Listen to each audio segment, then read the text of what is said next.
Have you ever felt like you're working non-stop, doing everything diligently, yet still not truly moving forward in any meaningful way? Like you're running on a treadmill burning energy, but the view never changes? We, the people who crave success and freedom, often look for a big obstacle, a massive mountain to conquer. But I want to tell you, the most dangerous enemy of your life isn't those mountains. It's a very small, very gentle, very familiar word: tomorrow. No one gives up on their dreams, people often say. They just say, I'll do it tomorrow. Tomorrow. It's the metaphor for procrastination, the sweetest sedative we inject into ourselves every day. It makes no noise, causes no immediate pain, and that harmlessness is exactly the most powerful weapon it uses to steal your future. Real success doesn't come from the noise of big actions, but from the momentum you quietly build or quietly lose every day. I still remember the early years of my career, when I felt like I was walking in the dark. I worked hard, did everything I thought I should do, but hardly anyone noticed my results. I often told myself, I'll make that important call on Monday, or I'll start reading that book at the beginning of the month. I signed countless invisible contracts with stagnation. And then I realized a bitter truth. The seed of success doesn't need anyone else to see it. It only needs to keep growing without needing your permission or your waiting for a perfect tomorrow. In today's video, I will share with you 7 principles that help you expose the true face of tomorrow and turn procrastination into disciplined action. These are the philosophies that changed my life, and I believe they can change yours too. And you should stay until the end, because Principle 7 is the key that can change your entire life. It teaches you how to start, even when you are trembling with fear. Principle 1, the tomorrow bill that comes due later. We often think of procrastination like an interest-free loan.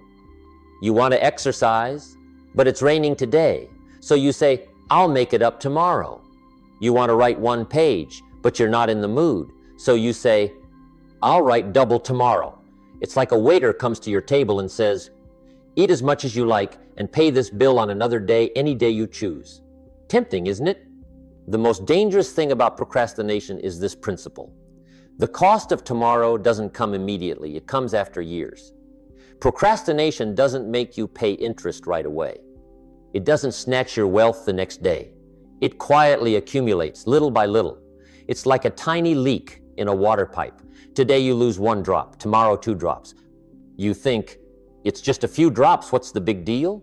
But after a year, that leak has drained an entire precious tank. In life, that precious water is time, energy, and opportunity. You don't lose $100 today, but you lose $100,000 in potential after 10 years. I was trapped in the harmless tomorrows too. When I was young, I worked on a farm, and I learned a lesson I never forgot: fence maintenance. Instead of fixing a rotten section of fence a few feet long the moment I noticed it, I thought, I'll do it tomorrow. I'm tired today. I put it off for weeks, and then one stormy night, the livestock got out. They wandered off. I had to spend days finding them, losing time, money, and energy, 100 times greater than the 30 minutes it would have taken to fix the fence. I realized I chose the easy of today, procrastination, to buy the multiplied hard of tomorrow, dealing with consequences. Look at the life of an office worker. He wants to learn a new language to get promoted. Every day he says, I'll study 30 minutes tomorrow. This repeats for 5 days. He loses nothing. But after 5 years, his coworker who started learning Spanish 5 years earlier gets promoted to regional manager for South America at $80,000 a year.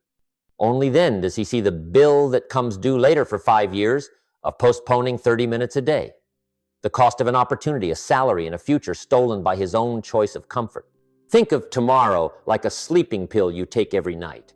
It makes you feel good immediately, but it prevents you from waking up early the next morning to do what matters.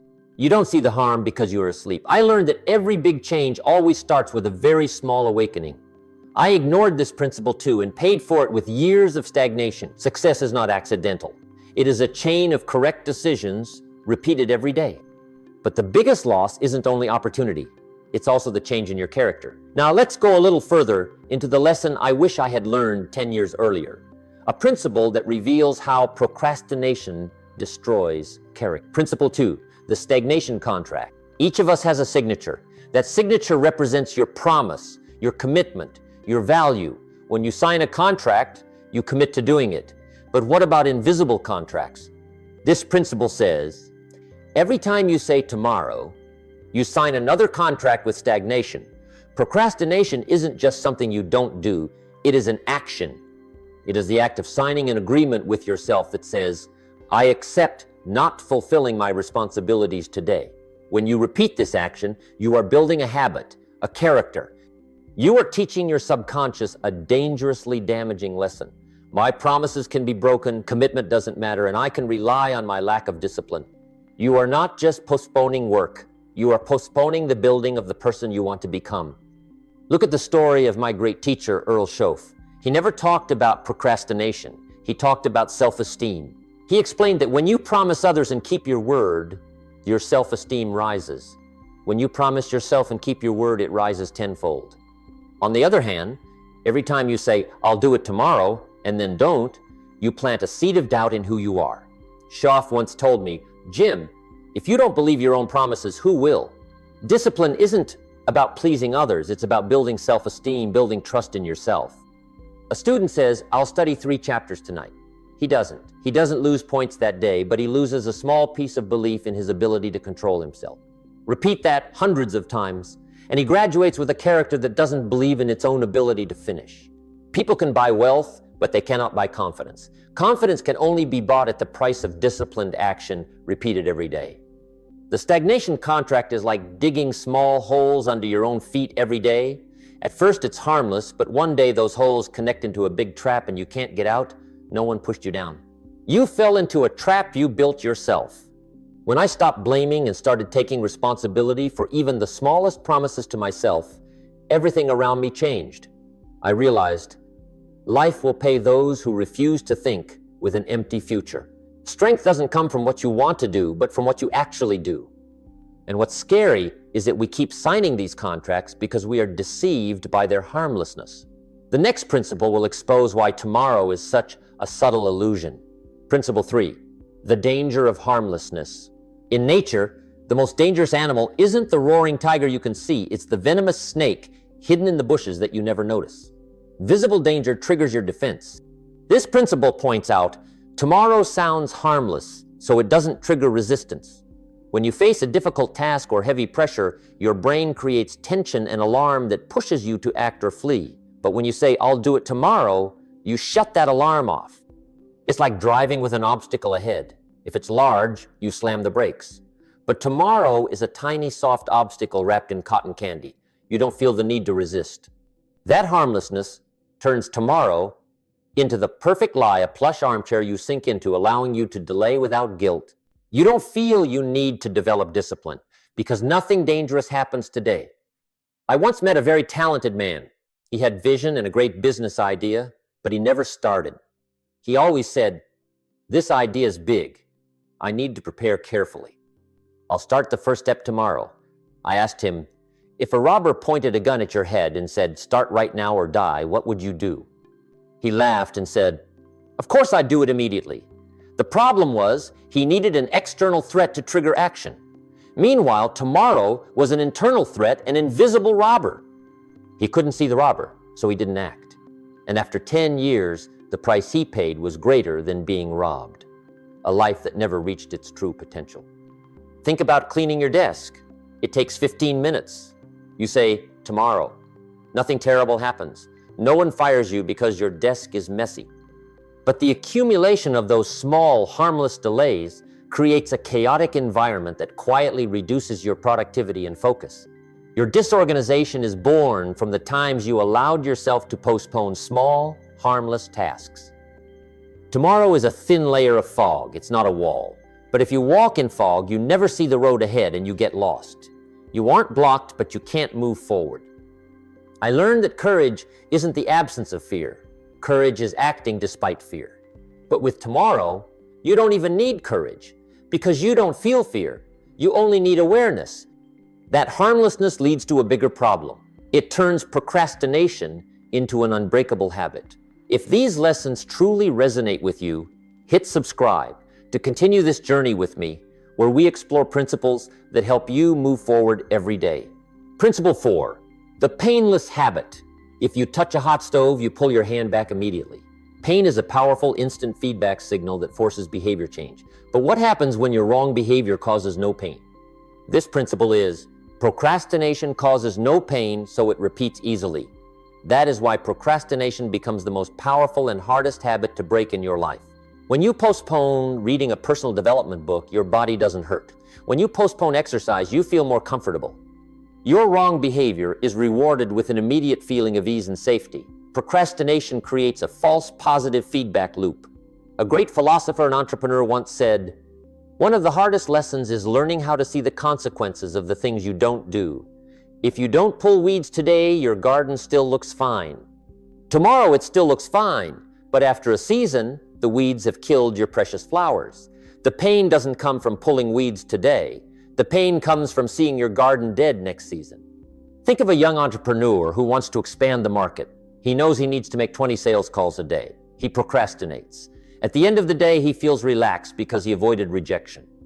That comfort is the reward. But he doesn't feel pain immediately because a low paycheck or declining sales only comes after 3 months. The absence of pain helps him build a habit of failure.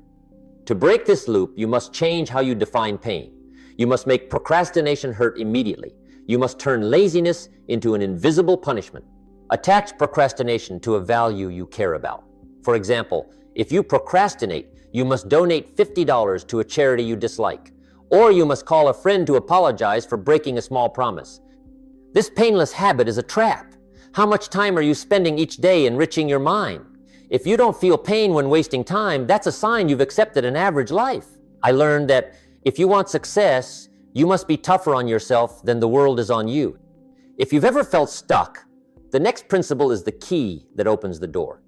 We need to understand our greatest opponent, the independence of time. Principle 5, the independence of time. When you're sad, you can postpone going out. When you're tired, you can postpone reading. You think everything should wait until your emotions are handled balanced. But this principle is a cold truth. Time does not wait for your emotions. Time is the only asset that is fair to everyone on earth. The richest and the poorest both get 24 hours a day. And remember, time doesn't care how you feel. It doesn't care whether you're inspired. It doesn't care whether you're ready. It keeps moving at a constant speed. If you're waiting until you feel motivated enough, inspired enough, or ready enough to start a project, you're gambling with your most precious asset.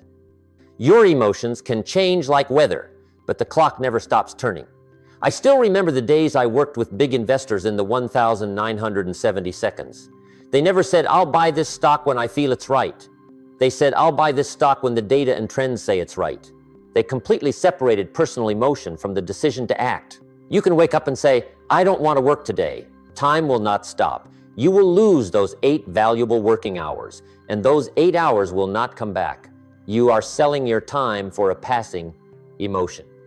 The difference between successful people and failures is not that successful people always have motivation. No, successful people have learned how to act despite emotion. They have trained their minds to respect time more than fleeting feelings. Time is like a river. You can't touch the same water twice. You can't go back to yesterday to fix mistakes. You can only act in the moment you're standing in. When the day ends, can you honestly say you moved closer to your goals? Or did you let emotions take over and push everything into tomorrow again? If you choose the hardship of discipline today, you won't have to endure the hardship of regret tomorrow. The next principle will help you deal with the biggest emotional trap, the obsession with being perfectly ready. Principle 6, rejecting perfection. Many people procrastinate not because they are lazy, but because they are obsessed with reaching a perfectly ready state before starting. They wait until everything is perfect. Perfect skills, perfect resources, perfect timing. But the truth is, there is no perfectly ready moment. Perfection is a goal, not a starting point. If you are waiting for the perfect car to start a cross-country trip, you will never leave the garage. The best car to start with is the one you have right now. You will fix it on the road. You will buy parts when you need them. Waiting for perfection is procrastination in disguise. It lets you feel responsible without facing the risk of real action. The truth is, you only learn how to do something by doing it. I once talked to a friend who wanted to write a book. He spent 5 years researching and outlining the structure. He said, "I don't know enough about the market yet." After 5 years, the world had changed, the market had changed, and his book became outdated before it was written. He wasted 5 years chasing an illusion. You must realize your best plan will fail the moment it touches reality. Your job isn't to create a perfect plan. Your job is to create a good plan and then start that plan. Everything great begins with a little mess. When you see an oak tree, it didn't begin with a perfect architectural drawing. It began with a small seed buried in mud, imperfect, but it began. What are you waiting for? What approval are you waiting for? Who are you waiting on to give you permission to act? Your greatest power is the power to start. Action unlocks potential, not preparation. Will you choose the hardship of discipline today or the hardship of regret tomorrow? Now let's move to the final principle. The principle I believe is the most important. The one that sums up everything we've discussed. Principle 7, acting while trembling. If you've eliminated the obsession with perfection, what is still stopping you? Often, it's fear. Fear of failure, fear of criticism, or even fear of success itself. The final and most powerful principle is, successful people start while trembling. This is a major misunderstanding. Successful people are not people without fear. They are people who have learned how to act despite fear. They don't wait for fear to disappear before starting. They start, and then when they see results, fear naturally begins to fade. Trembling is a natural part of beginning something meaningful. It is a sign you are stepping out of your comfort zone. Accept it. I still remember the first time I had to stand in front of a large crowd to share business philosophy. My hands shook, my voice tightened. I thought, I'm not ready. But I went up there, I spoke, and I survived. More importantly, I learned. After that, the trembling became less, and eventually confidence replaced it. Try an experiment. If you want to get healthier, start by walking for 10 minutes. If you want to write a book, write one sentence. Don't set goals that are too big. Set a goal so small that postponing it becomes ridiculous. Do one small action you've put off the longest. Success isn't climbing Everest immediately. Success is putting on your shoes and taking the first step. That's all you need. The first step is often the hardest. It is often the most trembling step, but it is the step that shapes your future. You will never feel 100% ready. No one does. Action creates momentum. Momentum does not create action. I truly appreciate that you stayed until the end of this video. Remember, everything great begins with one small decision. Today might be that day for you. Together, we uncovered 7 principles that expose the invisible enemy called tomorrow. We saw its bill comes due after years of loss. We recognize that every delay is another stagnation contract that destroys your self-esteem. We understood that its harmlessness prevents resistance, creating a painless habit. We accepted the cold truth that time does not wait for your emotions. And finally, the key is rejecting perfection and accepting action while trembling. If not today, then when? Now I have a small call to action. Right after this video ends, don't go searching for the next book or the next lesson. Stop. Choose the smallest action you've postponed the longest, whether it's making a hard phone call or cleaning out one drawer and do it. That action will be the first key that opens the door to discipline in your life. If you find these principles valuable, please leave a like and subscribe to Jim Rohn Treasures. I truly appreciate that you stayed until the end of this video. Don't let tomorrow be stolen by today's procrastination. Act now. I believe in your ability. See you in the next video.